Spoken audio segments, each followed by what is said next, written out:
ఎవడైనా రాజ్యాంగాన్ని తూట్టుపడవాలని ప్రయత్నం చేస్తే వాని అంతం చూస్తామని చెప్పండి.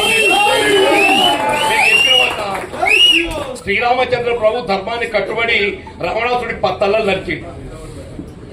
మేము బాబాసాహెబ్ గారు అంబేద్కర్ గారి యొక్క రాజ్యాంగం నమ్ముకొని ఈయనకున్నది ఒక్క తలకాయ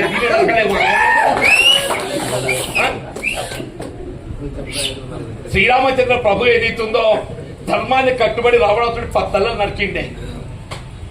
ఇలా మేము బాబాసాహెబ్ బిఆర్ అంబేద్కర్ గారి యొక్క రాజ్యాంగం నమ్ముకొని ఉన్నాం. ఇలా ఎవడైనా రాజ్యాంగాన్ని తూట్లు పడవాలని చూస్తే వానికి ఉండేది ఒక్క తలకాయ. మనకు ఉండేది ఎంతనే ఒక్క తలకాయ. దాన్ని నరకుడు ఒక పెద్ద ముచ్చట.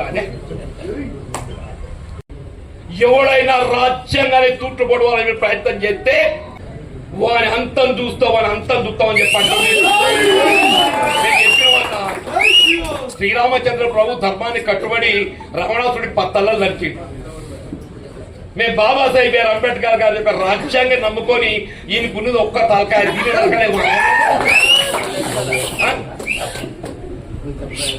శ్రీరామచంద్ర ప్రభు ఏదైతుందో ధర్మాన్ని కట్టుబడి రావణాసుడి పత్తల్లో నరికిండే. ఇలా మేము బాబాసాహెబ్ బిఆర్ అంబేద్కర్ గారి యొక్క రాజ్యాంగం నమ్ముకొని ఉన్నాం. ఇలా ఎవడైనా రాజ్యాంగాన్ని తూట్లు పడవాలని చూస్తే వానికి ఉండేది ఒక్క తలకాయ.